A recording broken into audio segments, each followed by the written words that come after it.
கர்த்தருக்கு ஸ்தோத்திரம். இந்த நாள் தேன் தொழில் நிகழ்ச்சியிலே உங்களை நான் மீண்டும் சந்திப்பதில் அதிக மகிழ்ச்சி அடைகிறேன். இந்த நாளில் கூட தாவீது எழுதினதான 19வது சங்கீதத்திலிருந்து ஒரு சில முக்கியமான வசனங்களை நாம் பார்த்து கடந்து செல்ல போகிறோம்.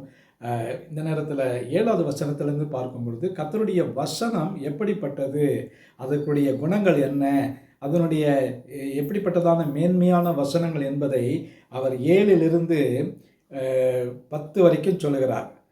அது எப்படி இருந்தது என்று அந்த வசனத்தை நாம் படிக்கின்ற வேளையில் நம்ம அறிந்து கொள்ளலாம். 7லிருந்து 10 வரை படியுங்க.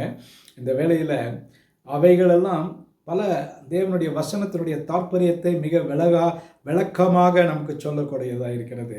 இந்த நேரத்தில் தாவீது ராஜா அந்த வசனங்களை எல்லாம் அவர் கேட்டுவிட்டு, இது இப்படி இருக்கிறது, இது அப்படி இருக்கிறது என்று சொல்லிவிட்டு அவர் என்ன சொல்லுகிறார்? அன்றியும் அவைகளால் நான் எச்சரிக்கைப்படுகிறேன், உமது அடியேன் எச்சரிக்கப்படுகிறேன். அவைகளை கை கொள்ளுகிறதுனால் மிகுந்த பலன் உண்டு. தேவனுடைய வார்த்தையையும் தேவனுடைய வாயிலிருந்து புறப்பட்டு வருகிறதான பசும்பொன் போல இருக்கிறதான வார்த்தைகளையும் எல்லாவற்றையும் நாம் நமக்கென்று எடுத்துக்கொண்டு பிரயோகிக்கும் பொழுது அது நமக்கு ஒரு பெரிய ஆசீர்வாதமாக இருக்கிறது. அந்த வசனங்கள் நம்முடைய வாழ்க்கையில் பல காரியங்களுக்கு அது எச்சரிப்பு கொடுக்கக்கூடியதாக இருக்கிறது. எப்படி ஒரு நல்ல வாழ்க்கை வாழ வேண்டும், எப்படி கர்த்தருக்கு பயப்படுகிற ஒரு வாழ்க்கையிலே வாழ்ந்து ஆண்டவருக்கு பிரியமாய் நடக்க வேண்டும் என்பதற்கு மிக தெளிவாக சொல்லுகிறது. அதைத்தான் அவர் சொல்லுகிறார், அன்றியும் அவைகளால் நான் அடியேன் எச்சரிக்கப்படுகிறேன், அவைகளை கை கொள்ளுகிறதினால் மிகுந்த பலன் உண்டு.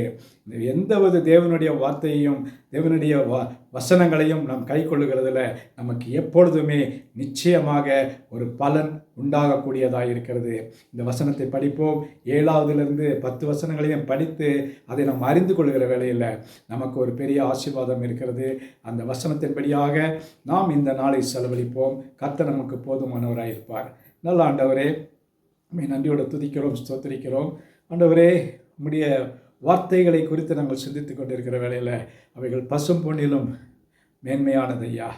ஆண்டவரே, அதிகமாக விரும்பத்தக்கதான ஒரு வார்த்தை. அவைகளினாலே நாங்கள் எச்சரிக்கப்படுகிறோம். அவைகளை கை கொள்ளுகிறதுனாலே எங்களுக்கு மிகுந்த பலன் உண்டு என்று பார்க்கிறோம்.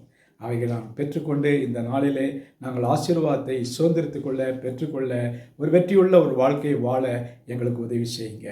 மீட்பர் இயேசுவின் நாமத்தில் ஜெபிக்கிறேன் நல்ல பிதாவே. ஆமேன், ஆமேன். கர்த்தர் உங்களை ஆசீர்வதிப்பாராக.